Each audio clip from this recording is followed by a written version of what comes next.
a medida que avancemos cada uno de estos capítulos, es necesario que usted y yo, quienes estamos estudiando esta carta, quienes nos congregamos en este lugar, estemos siempre pensando en todo el resto del contexto de la carta, de esta epístola.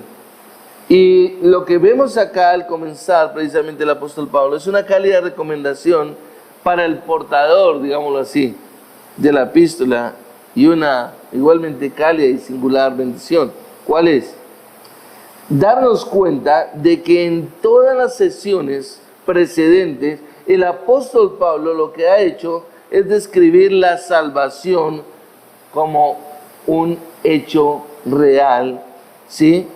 Y que es el resultado de la soberana gracia de Dios, pero que también encontramos realmente siendo el resultado de esa soberana gracia. Por otro lado, entonces nos damos cuenta de la recompensa prometida al esfuerzo humano. Y no es para que nos confundamos pensando que es que una parte de la salvación es por gracia y la otra depende del esfuerzo humano, no, sino que debemos comprender que lo último, es decir, la recompensa prometida en el esfuerzo humano, se hace posible desde el comienzo hasta el final, solo por la obra de la gracia soberana de Dios. Es decir, al final nos damos cuenta de que todo es hecho por esa gracia de Dios. Y es interesante porque estos dos elementos, la gracia soberana de Dios, la gracia divina y la responsabilidad humana, se han combinado de una forma maravillosa en esta sección final. Y es lo que vamos a ver. ¿A qué me refiero, iglesia? A que es necesario comprender que todo se ha llevado a cabo por la gracia de Dios. Es Dios el que lo ha hecho todo.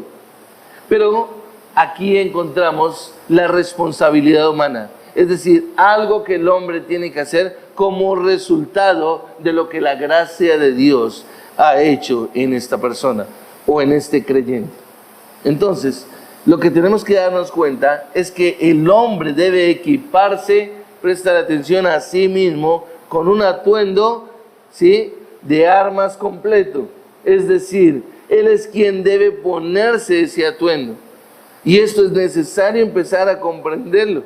Porque hay veces decimos, bueno, Dios ya lo dio, yo ya lo tengo y ya. Y creemos que eso es como por una inercia.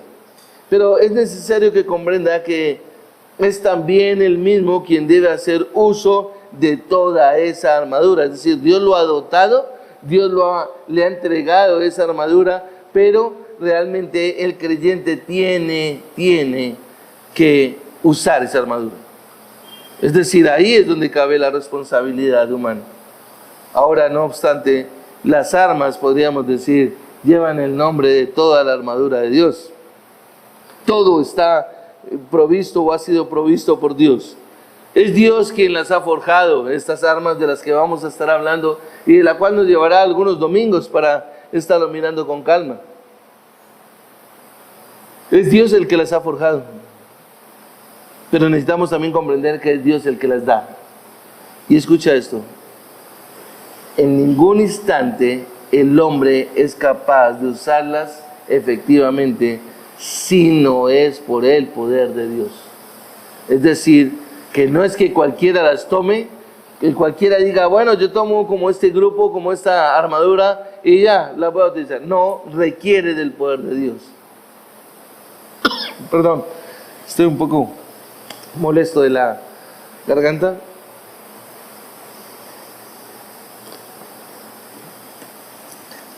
Entonces, si la persona no tiene realmente el poder de Dios para utilizar esas armas, no van a ser efectivas. Es decir, no pueden ser para cualquier persona. Lo cual nos deja ver entonces que es solamente para un creyente el cual Dios le ha entregado toda esta armadura.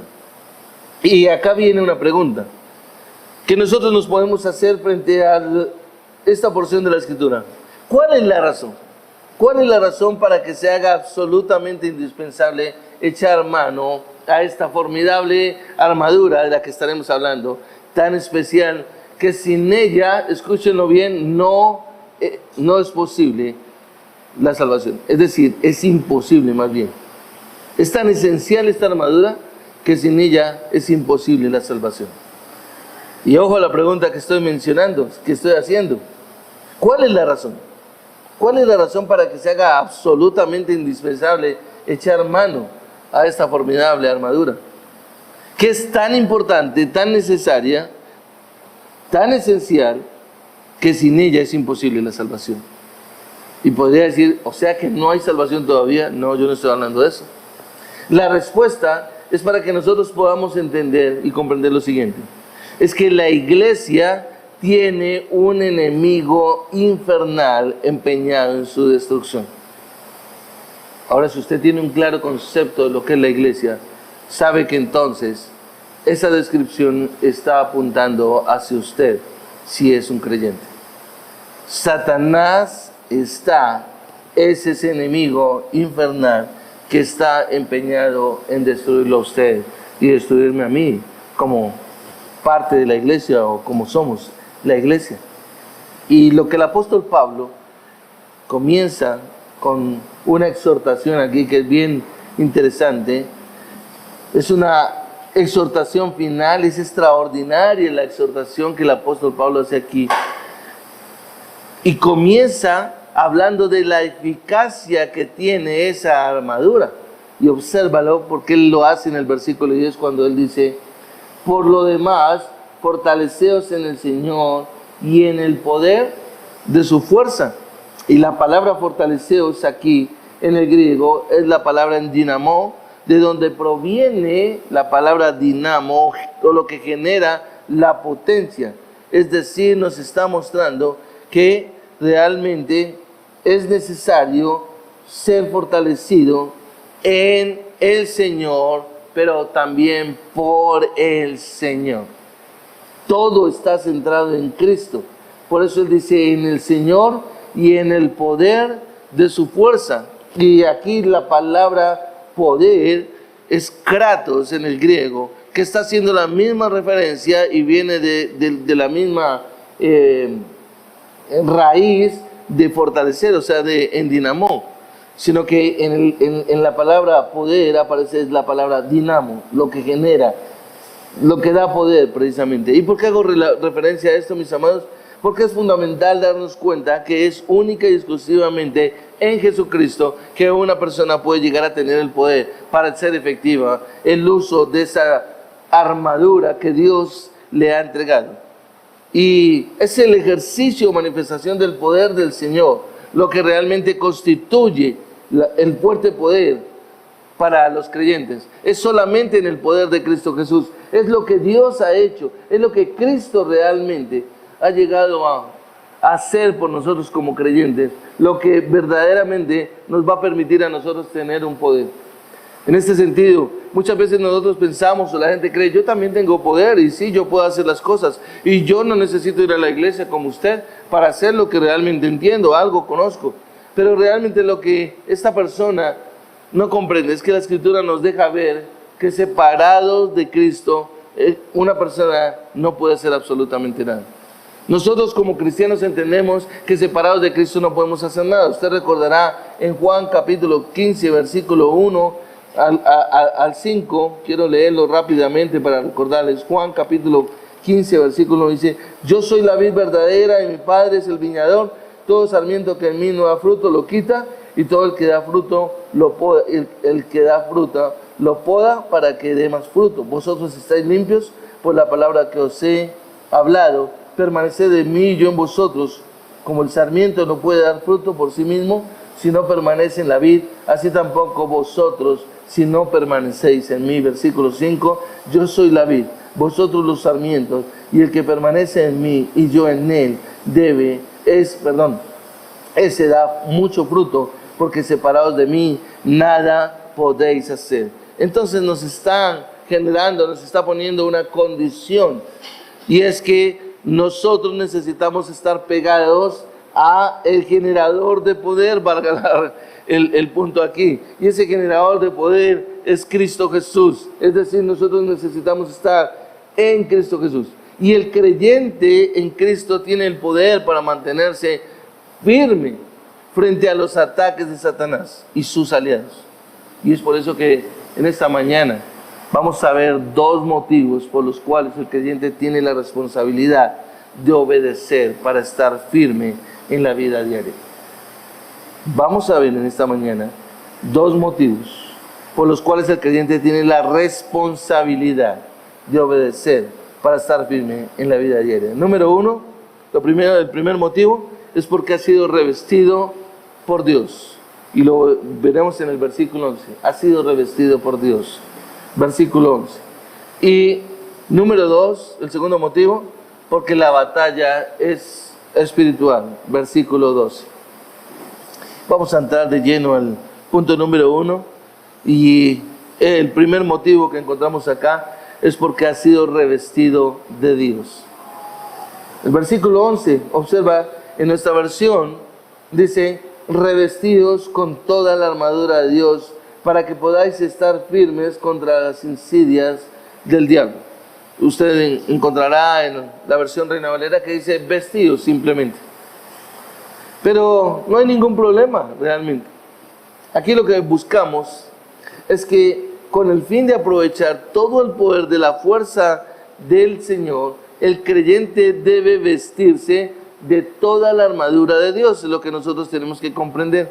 Es decir, que si no comprende cómo es la armadura de Dios y cómo se utiliza esa armadura de Dios, no va a estar vestido acorde al tipo de batalla con la que se va a enfrentar. Si vamos a 2 de Corintios capítulo 10, versículos 5 al 3, acompáñeme allá en su Biblia, por favor, en 2 de Corintios capítulo 10, observa el versículo 3 al 5, Pablo le ha dejado ver a la iglesia en Corinto. Él dice, pues aunque andamos en la carne, ¿qué dice él? No luchamos según la carne, porque las armas de nuestra contienda no son carnales, sino poderosas en Dios para la destrucción de fortalezas, destruyendo, ojo iglesia, especulaciones y todo razonamiento altivo que se levanta, ¿contra qué?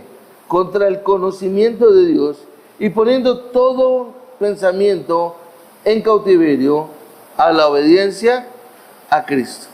Es decir, nos deja ver que realmente la armadura que Dios de la cual nos ha dotado, nos ha capacitado, es una armadura no para luchar en la carne, sino realmente para darnos cuenta en dónde está nuestra verdadera batalla. Y por eso es que Pablo utiliza aquí la palabra vestidos o revestidos, como está en la versión que nosotros utilizamos, que en el griego es la palabra endú, que alude realmente a una acción que se realiza de un resultado permanente. Una vez dotado, ya no se la quita. Es decir, cuando nosotros hablamos de la armadura de Dios, Pablo está mencionando aquí la armadura de Dios, para que nosotros lo comprendamos, nos está diciendo que es un equipo, ¿sí? Es una indumentaria que acompaña al cristiano de por vida. El verdadero creyente ha sido dotado, dotado de ese equipo para enfrentarse a la batalla, ¿sí? La armadura de Dios como equipo. Si usted recuerda en 2 de Pedro capítulo 1, versículos 3 y 4, Pedro dice, como todas las cosas que pertenecen a la vida y a la piedad, nos han sido dadas por medio del conocimiento de aquel que nos llamó por su gloria y excelencia. ¿Para qué? Para que vivamos de la manera como Dios manda. Voy a leerlo acá en la versión, dice, pues su divino poder nos ha concedido todo. Presta la atención, todo, absolutamente todo. Desde aquí empieza a hablar de lo que Dios ha dotado. Todo cuanto concierne a la vida y a la piedad, mediante el verdadero conocimiento de aquel que nos llamó por su gloria y excelencia. Versículo 4, por medio de las cuales nos ha concedido sus preciosas y maravillosas promesas, a fin de que por ellas, préstenle atención, dice, llegaseis a ser participantes de la naturaleza divina, habiendo escapado de la corrupción que hay en el mundo por causa de la concupiscencia. Y lo que nos podemos dar cuenta entonces acá es que Dios lo que ha hecho es que nos ha provisto, ¿sí?, mediante la armadura, de ese poder divino a nosotros como creyentes, de una manera tan especial que nosotros podamos estar en esta tierra resistiendo el ataque del enemigo, como lo declara Judas en el versículo 24. Aquel que es poderoso para guardarnos sin caída y presentarnos sin mancha delante de su gloria con gran alegría. Es decir, el creyente ha sido dotado, se le ha dado ese equipo, ¿sí? ¿Para qué? Para que realmente él pueda ser guardado. O sea, nos da una seguridad. Y Pablo lo que está mostrando acá es eso, una seguridad. Por eso es interesante, como él comenzó en el versículo 10 cuando dijo por lo demás, adicionalmente podríamos decir. Entonces empezamos a mirar que la armadura de Dios no es algo que se pone y se quita según la ocasión. No. Sino que realmente nosotros siempre permanecemos con esa armadura. Debemos estar conscientes de que ese es nuestro vestuario permanente, diario, constante. No es como usted y yo en nuestra mentalidad, como seres humanos, que nos quitamos la ropa, usamos la ropa interior un día, la cambiamos, nos ponemos una camisa, la cambiamos, nos ponemos un pantalón, nos lo quitamos. No. En este caso, es necesario que nosotros comprendamos que la armadura de Dios es algo que hace parte de nuestra vida y que Pablo lo muestra acá y nos lo deja ver desde la perspectiva divina, como ese vestido que se nos ha colocado y que permanece realmente en nosotros. Ahora, lo interesante en todo esto es que el hombre debe equiparse a sí mismo con este atuendo de armas completa, es decir, él es el que debe ponérselo. Y parece una paradoja, como una contradicción. ¿Cómo que Dios ha dotado al hombre? ¿Cómo que Dios nos ha dado ese equipo permanentemente, dice a nosotros? ¿Y cómo así que es el hombre el que debe ponérselo? Bueno, debemos comprender que en realidad es el hombre también el mismo quien debe hacer uso de toda esa armadura. Es decir, Dios, mediante su palabra, su evangelio y toda la obra de salvación que ha llevado a cabo en Cristo Jesús, es toda la armadura que nos ha entregado para que nosotros, quienes ponemos la fe en Cristo Jesús, entonces, podamos decirlo de esta manera, nos coloquemos esa armadura. Es decir, un convencimiento de que la palabra de Dios es real, es absolutamente verdadera, confiable, segura, y que yo voy a descansar en él. Es de eso de lo que me llena el Señor. Observa el versículo 11 que él dice, revestidos con toda la armadura de Dios. Y aquí lo que está haciendo referencia precisamente es a que es el creyente el que se pone esa armadura, de la cual ha sido dotado.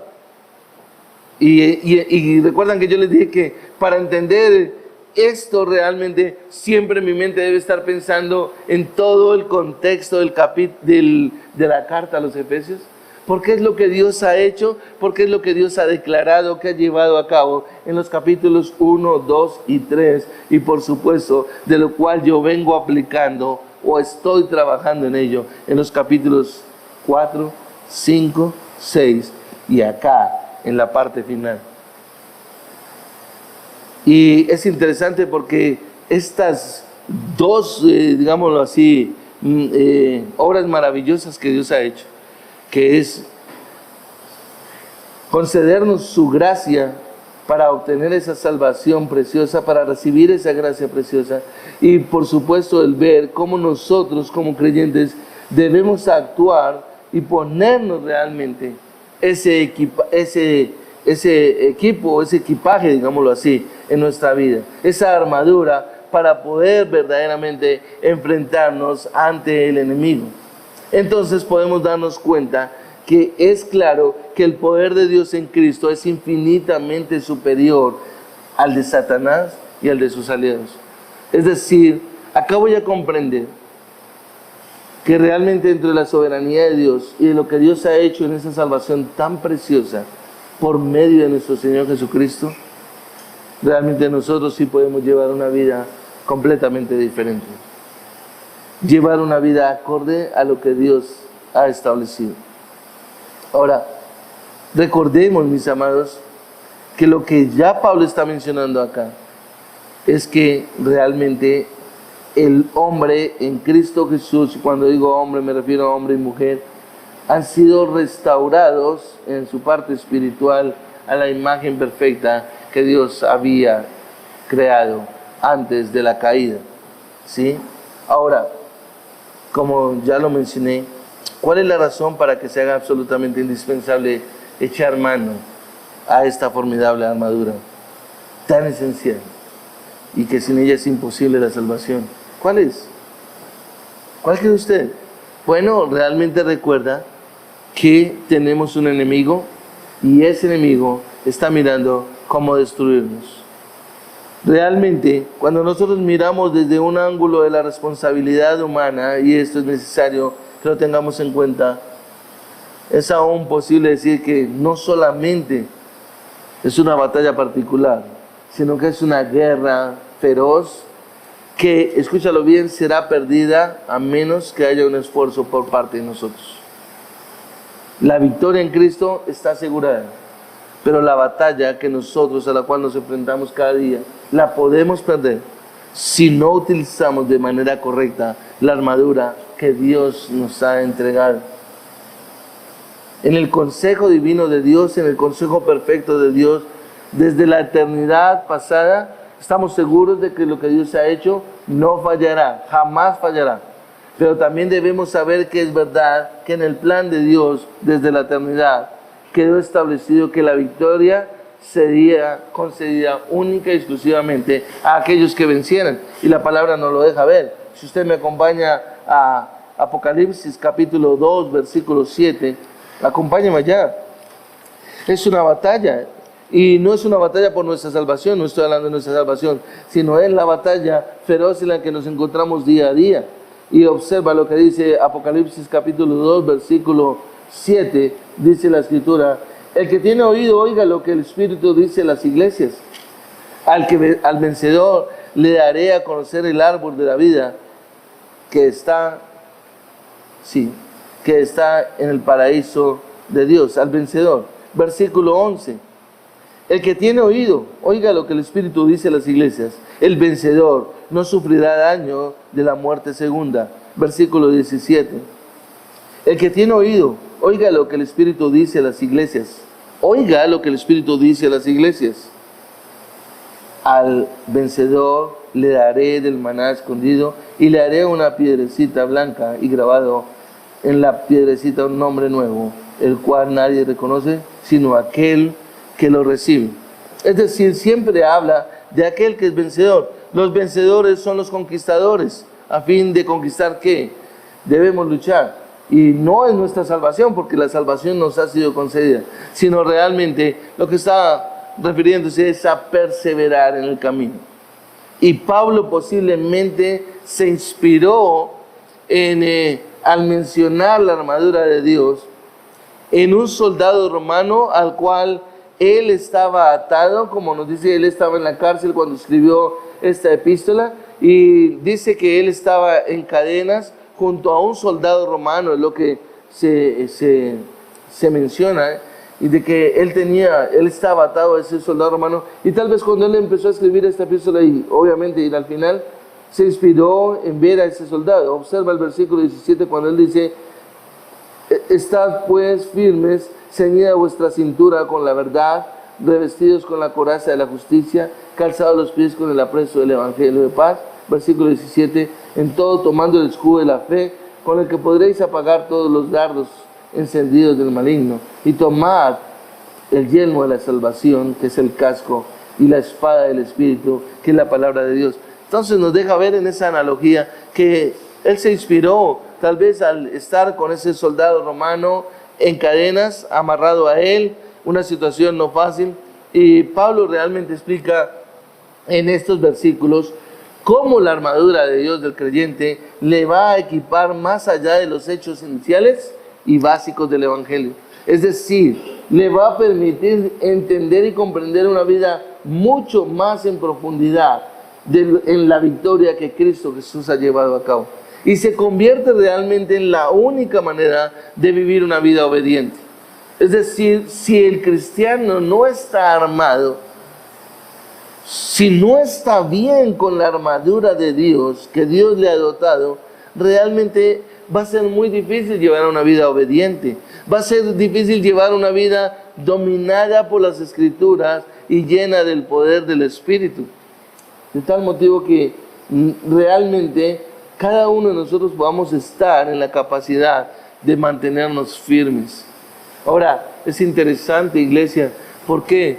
Porque muchas veces cuando nosotros tenemos esos altibajos, esos columpios, esos ires y venires, no es porque Dios esté fallando, no, nada de eso. Es simplemente porque nosotros hemos descuidado nuestra parte espiritual. Estamos desconociendo o tal vez no estamos teniendo realmente esa armadura que Dios nos ha puesto para, como soldados de Jesucristo, enfrentarnos a esa batalla espiritual. Ahora, tenemos que comprender que el enemigo contra el cual necesitamos la fuerza y la armadura de Dios es Satanás. Y a mí me sorprende cómo la gente hoy en día no quiere hablar de Satanás. O la gente cree que si uno dice el diablo, se imaginan que es como cuando a uno de niño hablaba del coco. Viene el coco, cuidado con el coco. Y después uno se viene a dar cuenta de que, ay, era mentira, mi mamá me estaba asustando con el coco. Entonces muchas veces nosotros pensamos que Satanás está por allá, déjelo por allá. ¿No sabe que Satanás está acechándonos a usted y a mí constantemente? Satanás quiere realmente destruirnos a nosotros como iglesia. Satanás es un enemigo de Dios. Y si es enemigo de Dios, entonces es nuestro enemigo. Y la única manera como Satanás puede atacar a Dios, escúchalo bien, es por medio de nosotros. Él no puede atacar a Dios de frente. Él no tiene el poder para atacar a Dios. Entonces, Él va a intentar atacarnos a nosotros como iglesia, porque esa es la manera como quiere entonces atacar a Dios.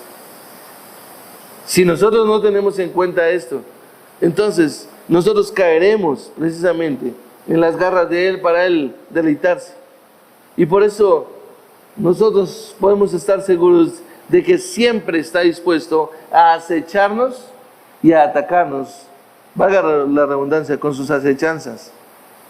Y por eso Pablo menciona, mira el versículo 11 que él dice, para que podáis estar firmes, ¿contra qué? Contra las insidias ¿de quién? Del diablo. ¿Sí?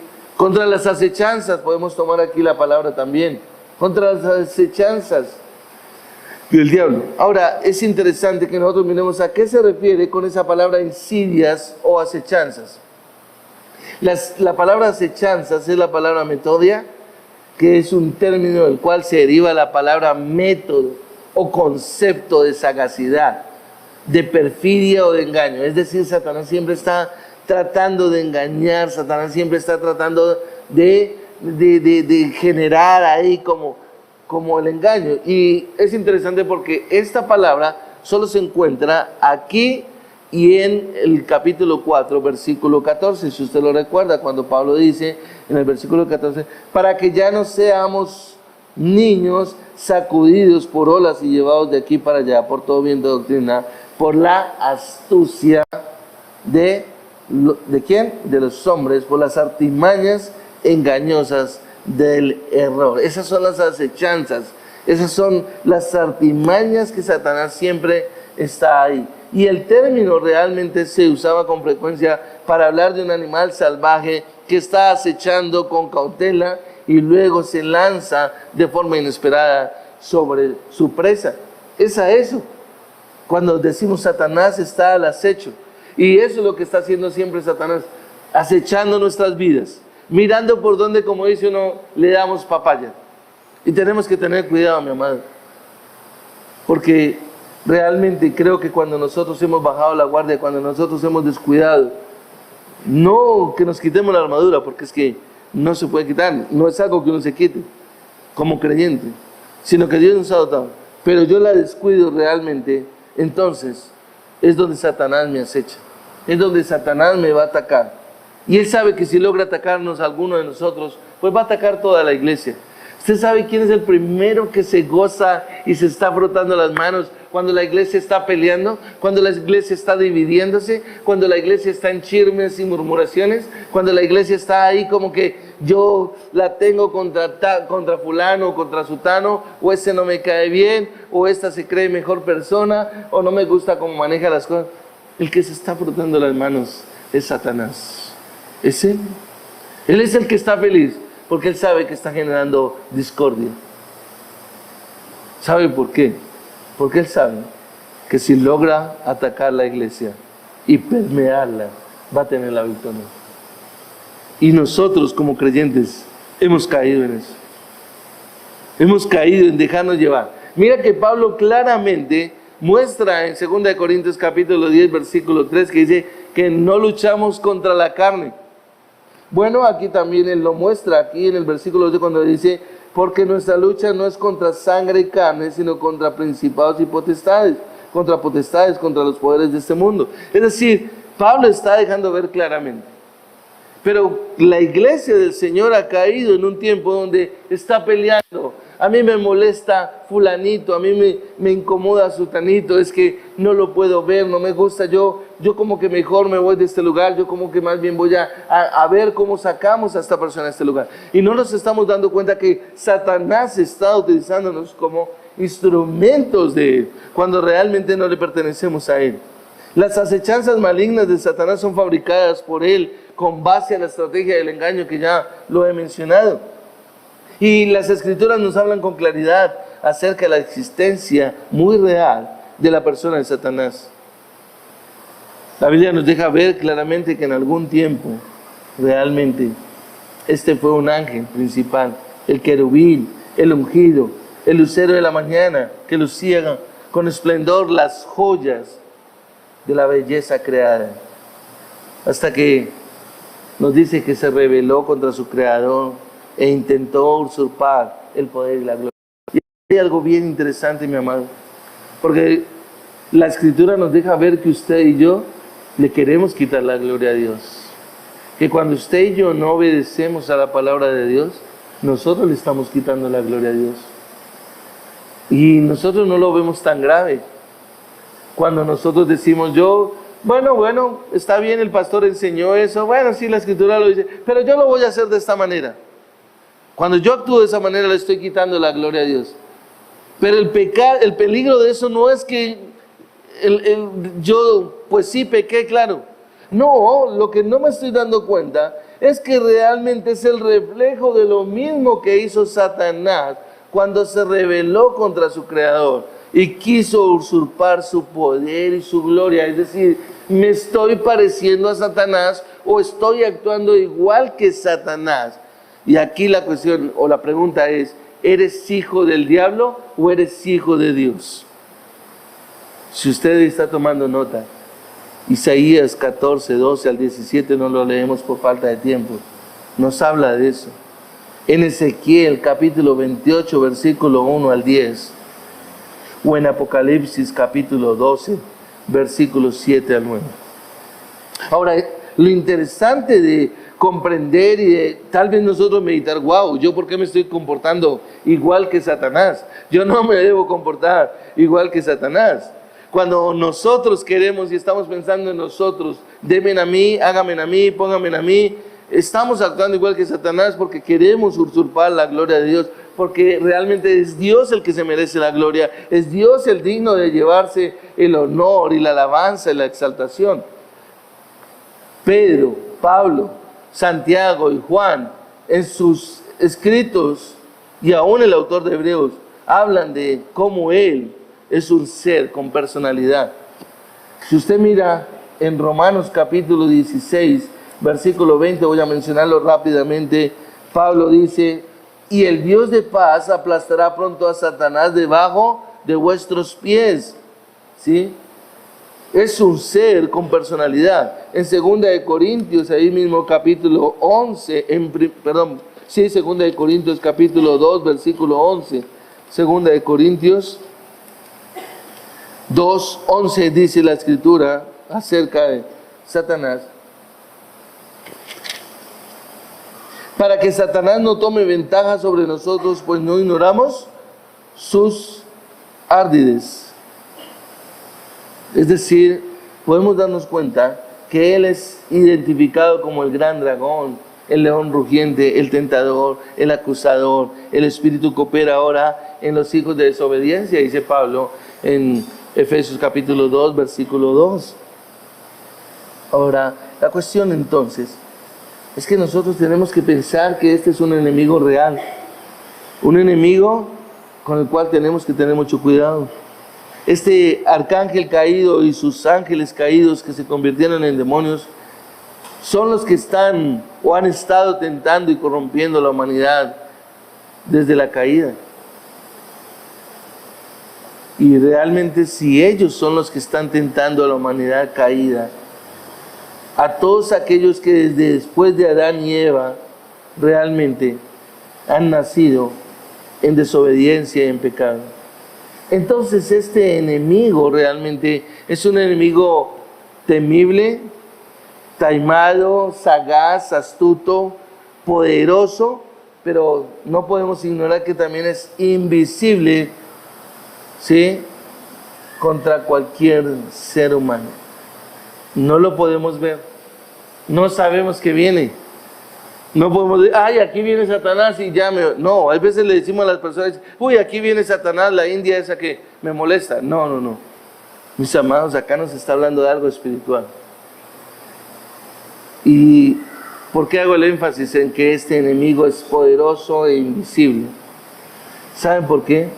Porque si este enemigo es poderoso e invisible, contra el cual entonces tenemos que ver que ningún ser humano en sus propias fuerzas, escúchalo bien, ningún ser humano en sus propias fuerzas y recursos le puede competir o hacer frente. No hay manera de que usted y yo compitamos contra Satanás. No, no hay manera. Por eso el apóstol Pablo, cuando usted mira el texto, se dará cuenta en Efesios capítulo 6, versículo 11, observe que él está diciendo lo siguiente. Efesios capítulo 6, versículo 11. Para que podáis, ¿qué? Estar firmes. ¿Contra qué? Contra las insidias del diablo. Contra las acechanzas del diablo.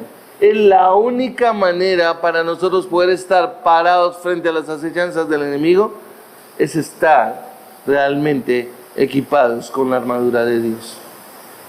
Si no estamos equipados, por más de que seamos creyentes y todo, y no estamos prestos a lo que nos estamos enfrentando, nosotros podemos caer en esta batalla. Y caer, me refiero, es perder batallas, no perder realmente la guerra, porque la guerra la ganó nuestro Señor Jesucristo, pero sí perder muchas batallas, en muchos dolores. Y por eso Pablo está diciendo aquí, para que puedan estar firmes contra las acechanzas del diablo, que incluyen ¿qué? ¿Qué es lo que incluyen las acechanzas del diablo? La propagación de las creencias y estilos de vida individuales, es decir, donde la persona está pensando, yo soy yo, mi vida es mía, nadie me tiene que decir nada, nadie me tiene que realmente decir cómo debo llevar mi vida. No, eso es lo malo.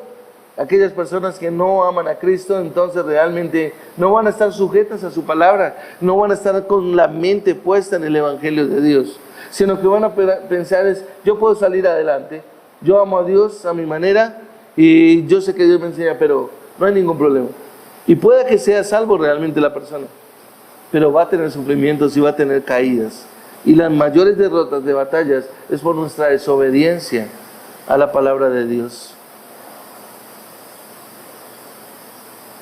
Tenemos que pensar realmente que Satanás en su astucia incluye políticas malévolas y prácticas que engañan y realmente destruyen.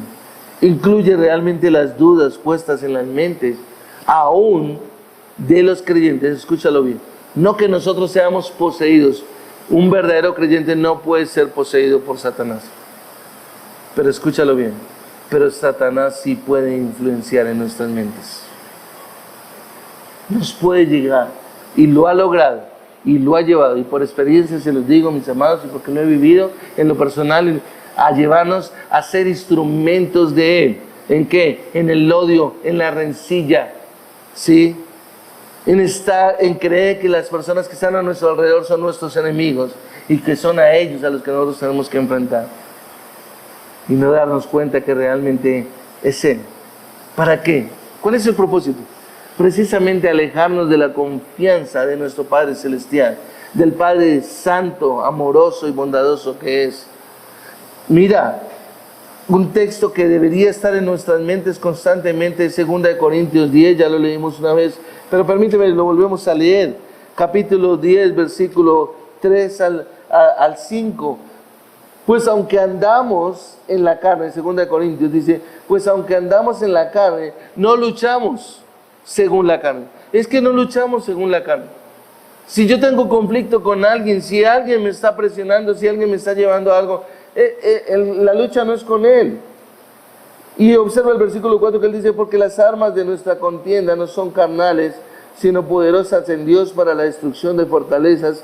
Y el versículo 5 me encanta, porque la expresión de Pablo, como él lo manifiesta, es destruyendo especulaciones y todo razonamiento altivo. Él muestra dónde está el problema. ¿Y saben dónde está el problema, iglesia? En nuestra mente, en nuestra mente. Nos hemos dejado permear por el enemigo.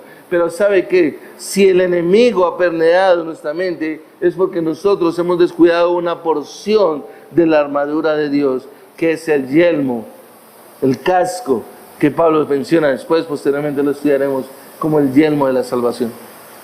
Es decir, el casco, el que nos va a proteger realmente de todas las insidias, de todas las acechanzas de Satanás.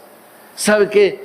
Lo más tremendo es cuando una persona se deja llenar de todo lo que está escuchando, de todo lo que le están diciendo, y no está firme. Este libro me mostraba, durante todo el estudio del libro, el libro de Efesios me mostró cuál era mi posición delante de Dios y cuál es mi condición delante de Dios. Y si realmente yo, estudiando este texto, puedo llegar a comprender la posición correcta delante de Dios y mi condición correcta delante de Dios, no me va a afectar realmente, o muy poco me hará daño realmente lo que venga de afuera. Lastimosamente, hay veces la iglesia no ha actuado de esa manera. La gente se ha dejado llevar. La gente es muy sensible para escuchar a otros, para dejarse llenar de la basura que otros vienen. Él tiene sus secuaces. Él astutamente. Y por eso les decía que Satanás se frota las manos cuando logra permear la iglesia. Él está dentro de la iglesia tratando precisamente de eso. Y recuerda que si él tiene una manera de atacar a Dios, es por medio de la iglesia. Él no puede atacar a Dios de frente. Él es infinitamente miserable en comparación con Dios. Pero él va a atacar la iglesia de Dios. Pero cuando un creyente realmente tiene presente un libro como es, que nosotros estamos estudiando y estamos llegando al final, como es la epístola a los Efesios, las cosas son completamente diferentes. Satanás siempre va a buscar colocar tentaciones sobre los hijos de Dios para hacerlos caer. ¿En qué? En inmoralidad, en mundanalidad, en el orgullo, en la confianza, en la complacencia sobre ellos mismos. Incluye la calumnia, el escarnio, la murmuración, la persecución, siempre contra sus santos. Nosotros no hablamos de la gente de afuera, no estamos allá. Uno encuentra a la gente hablando más de la misma gente de la iglesia. Ese es el engaño de Satanás, esa es la astucia de Satanás. Eso es lo que él ha conseguido. Sin embargo, es el ejercicio, la manifestación del poder de nuestro Señor Jesucristo lo que constituye la fuente de poder para el creyente. Recuerda que el Señor Jesucristo lo dijo en Juan capítulo 15, separado de mí, separados de la vid, nada podéis hacer, separados de mí, nada puede hacer. El cristiano no puede hacer nada cuando está separado del Señor. Podemos encontrar gente salva. Yo no estoy poniendo en duda la salvación de los hermanos, de personas dentro de la congregación. Son salvas, confían en el Señor. Pero sabe que sus vidas están descuidadas, sus vidas no tienen relación con el Señor, poca oración, no hay humillación. Ayer en el tema de las mujeres, a mí personalmente también me ministró el Señor, y es esa humillación, sí, una vida quebrantada realmente, una vida postrado a los pies de mi Señor Jesucristo, y una vida donde hay una comprensión y un entendimiento en la palabra. Yo creo que cuando nosotros estamos en la posición de ser maestros, de enseñar por la gracia de Dios, lo que más le duele, creo yo, no sé si John se identifica conmigo, es ver cómo a la gente no le interesa la palabra, cómo la gente de pronto está escuchando, hable, diga, pero no está con esa hambre, con esa sed de la palabra, de querer, yo tengo que aprender, yo tengo que formar un hábito en mi vida.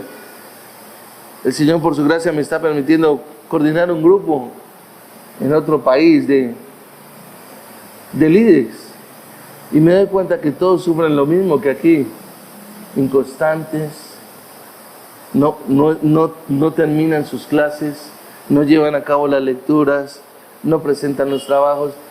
Esa es una lucha. Qué tremendo cómo caemos en el error, en la pereza. Compartía con alguien esta mañana en nuestra congregación, y ella me decía, pastor, todos tenemos tiempo. Lo que pasa es que nosotros nos mentimos a nosotros mismos y nos engañamos diciendo que no tenemos tiempo, porque no queremos formar un hábito en nuestra vida. Pero aquí lo que nos deja ver la Escritura es que nosotros tenemos que estar pegados a nuestro Señor Jesucristo. Es peligroso sentirnos religiosamente. Yo ya leí, mi hábito de lectura ha cambiado. No lo veo desde la perspectiva de coger 3 capítulos, si me leo 3 capítulos diarios, entonces recorro toda la Biblia en un año y ya me lo leí. No, yo tengo que llegar a mirar qué quiere Dios realmente para mi vida, que me lleve a postrarme delante de Él, a humillarme delante de Él.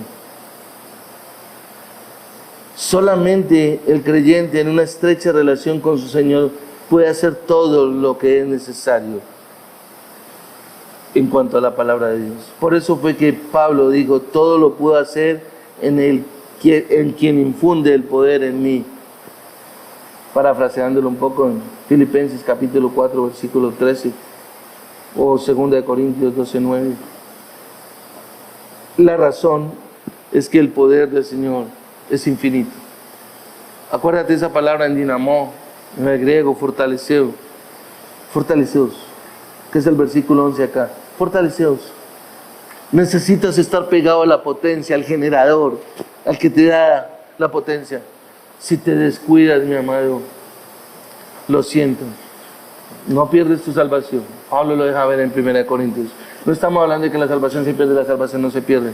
Dios la ha concedido. Pero sabes una cosa, lo más seguro es que vas a estar cayendo constantemente en tu vida mientras tanto, porque no estás pegado a la fuente de poder. Tiene que ser en Cristo. Y acá nos conecta rápidamente con el segundo punto, que es más breve, y lo encontramos acá en el capítulo 6, versículo 12. Porque nuestra lucha, él dice el por qué, y acá está el segundo motivo, y el segundo motivo es porque la victoria ya se alcanzó la victoria. La victoria sobre toda la guerra ya se alcanzó, la logró nuestro Señor Jesucristo. Pero Pablo deja ver que nosotros estamos en una batalla constante y permanente. Versículo 12, porque nuestra lucha no es contra sangre y carne. Y quiero parar ahí un momento. Nuestra lucha no es contra sangre y carne. Si nuestra lucha no es contra sangre y carne, ¿por qué estoy perdiendo el tiempo pensando en lo que mi hermano o mi hermana habló y dijo y no dijo, hizo o no hizo? No, yo tengo que estar pensando realmente, ¿es contra quién? Porque dice acá, sino contra principados, contra potestades, contra los poderes de este mundo de tinieblas, contra las huestes espirituales de maldad en los lugares celestiales. Y la exhortación que encontramos acá en este segundo punto, realmente, es de carácter urgente. Y es que no estamos luchando contra carne y sangre. No es contra hombres frágiles, como muestra la Escritura que nosotros somos. Nosotros somos hombres llenos de debilidades. Gálatas 1:16 dice que es necesario que Cristo esté en nosotros, que somos insignificantes, llenos de debilidades físicas y mentales. No, al contrario, esta lucha es contra una gran hueste, podríamos llamarle supramundana, de espíritus malignos, el diablo mismo y sus demonios bajo su poder, bajo su mando. Estos ángeles caídos que la Biblia nos describe como principados y autoridades. Nos dice que son gobernantes mundiales en las tinieblas, ellos gobiernan las tinieblas. Y cuando uno mira esta porción de la Escritura, nos tiene que llevar directamente al tiempo donde Pablo está mencionando en el capítulo 2, versículos 1 y 2, que esa era nuestra manera de vivir. Recuérdalo en el capítulo 2, versículo 1 y 2, pues él dice, y él os dio vida a vosotros cuando estabais muertos en vuestros delitos, en los cuales anduvisteis en otro tiempo, según la corriente de este mundo, conforme al príncipe de la potestad del aire, el espíritu que ahora opera en los hijos de desobediencia. Es decir, esos ángeles caídos, estos principados y autoridades están ahí gobernando las tinieblas, dominando las tinieblas. Y lo que Pablo está diciendo, recuerda que esta es una de más, por si acaso, ya. O sea, no olvides eso, pero tú ya tienes todo el equipo completo para estar haciendo frente a la batalla. Ahora vale la pena decir que estos gobernantes mundiales de tinieblas, como aquellos, están bajo la providencia permisiva de Dios. Es decir, Dios se lo está permitiendo. No es que ellos estén fuera del control de Dios, no, están bajo la providencia permisiva de Dios, que controlan tiránicamente el mundo en la ignorancia, en el pecado, en la angustia, o como bien nos dice la Escritura, estas huestes espirituales de maldad en los lugares celestiales. Es decir, en ese plano, como ya lo mencioné, supramundano, en lo oscurecido. Y es tremendo, mi amado, porque nosotros hemos perdido esa sensibilidad a esto mundano, a esto que realmente está buscando destruirte a ti, destruirme a mí. Y yo conozco personas que son cristianas, que aman a Jesucristo, pero están arrastrados, están acabados completamente en lo humano. ¿Por qué? Porque realmente descuidaron el equipo que Dios les había entregado para hacer frente a la batalla. Viviendo momentos que no deberían estar viviendo. Pablo recuerda aquí a sus lectores que la lucha del cristiano no solo es contra Satanás, sino contra todo su ejército formado por demonios subordinados. Esa inmensa hueste de adversarios, al igual que el diablo, que escúchalo bien y recuérdalo bien y ojalá retumben tus oídos, no son sangre y carne. El problema no es nuestro cónyuge, el problema no es nuestra esposa, el problema no son nuestros hijos, el problema no es nuestro jefe en el trabajo, el problema no es nuestro vecino, el problema no es nuestros hermanos en la iglesia, el problema es Satanás, que quiere destruir mi vida, que quiere hacerme pensar que yo no tengo paz, que no puedo vivir en paz, cuando realmente yo tengo la paz de Cristo.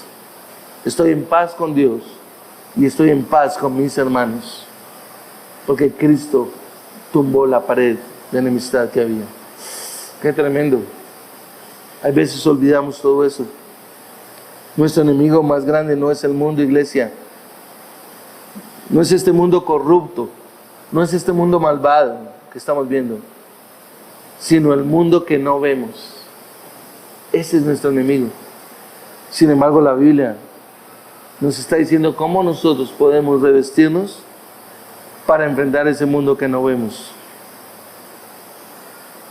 Quiero ir al final, terminar, vamos a celebrar la Santa Cena. Y tal vez pensar por un momento si realmente nos hemos revestido de la manera correcta para enfrentar las acechanzas de Satanás. Necesitamos comprender y entender que no podemos dejar espacios libres en nuestra mente, iglesia, donde Satanás pueda penetrar y atacarnos. Debemos ser como lo mencionó Charles Spurgeon. Él dijo, debemos vivir llenos de la palabra. Charles Spurgeon dijo, córtenme las venas y verán que de mí saldrá la palabra. La pregunta es, ¿podríamos contestar como él? Córtenme las venas, que de mí va a salir la palabra. ¿O qué va a salir? ¿Qué saldría de nuestras venas? Y tal vez irónicamente puedes contestar, pues sangre. Pero no me refiero a eso. Es si saldría la palabra de Dios, como lo mencionaba él. Pablo ha afirmado que por la acción de Dios en Cristo, todos los poderes de las tinieblas ya han sido subyugados. En el capítulo 1, versículos 20 y 21, Pablo lo ha mencionado. En el cual obró en Cristo cuando lo resucitó entre los muertos y le sentó a la diestra en los lugares celestiales. Escúchalo bien, muy por encima de todo principado, autoridad, poder, dominio y todo hombre que se nombra, no solo en este siglo, sino también en el verdadero, dice Pablo. Cristo es superior a Satanás y Cristo ha vencido a Satanás. Y nuestra vida como cristianos debe estar centrada en Cristo para poder resistir las artimañas de Satanás. La vida dominada por el que gobierna las tinieblas, tenemos que recordar que es cuestión del pasado. Ya lo leímos en Efesios 2:2. Y que la sabiduría de Dios se ha dado a conocer ahora por medio de la iglesia a los poderes y a las autoridades en los lugares celestiales. Efesios capítulo 3, versículo 10. Esa es nuestra función. Para eso estamos estos hombres que Dios ha colocado aquí y nos ha parado, no por nuestros méritos. ¿Sabes qué? No te dejes engañar por Satanás. No mires a él o no me mires a mí como, ay, qué pereza, yo no quiero escuchar a este tipo. ¿Sabes qué? Mira más bien, Dios, gracias por tu palabra que me permite pararme firme para adorarte y exaltarte realmente y vivir como tú quieres que vivamos. No te dejes engañar. Deja de pensar realmente que el problema está en tu familia, que el problema es esa oveja negra o esa persona que está ahí a tu lado que no te gusta o que no te parece bien. No, mi amado, recuerda que es contra poderes espirituales que no vemos, que no podemos percibir, pero que Dios nos ha dado la capacidad y estaremos estudiándola en nuestros siguientes domingos para detalladamente mirar de qué nos ha amado Dios. Vamos a orar. Padre, gracias te damos, amado Dios, por este tiempo. Gracias por tu palabra, Señor. Gracias porque realmente tenemos el privilegio de tener tu palabra, Señor, a disposición nuestra, Señor.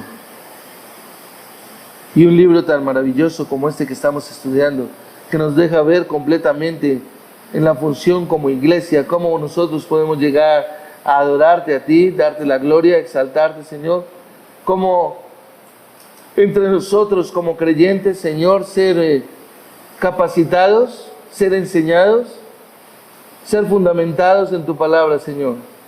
Y cómo poder ir a hablarle a otros y decirles que necesitan a Jesucristo como Señor y Salvador, que necesitan rendir sus vidas a Cristo Jesús, que no necesitamos echar fuera demonios ni nada de eso, Señor, sino que necesitamos es que conozcan a Cristo.